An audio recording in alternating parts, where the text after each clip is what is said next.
How to return items on Shein. Here's what you need to know about the return policy on Shein.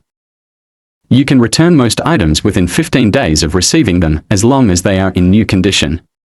The first return is free, but if you return more items from the same order, there will be a 100 PHP fee taken from your refund for each extra return. If you decide to send the return yourself, you will have to pay for the shipping costs.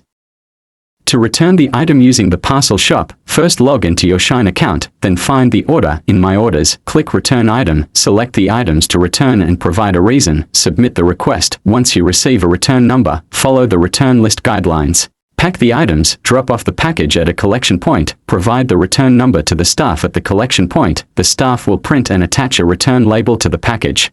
If you choose self-sending to return your parcel, it's just the same steps except you will choose your own logistics company at your cost and mail the package. There are also things to consider if you want to return the items, such as it should be unworn, unwashed, not damaged, and the original tags are attached. So that's basically how to return items on Shein. Thank you.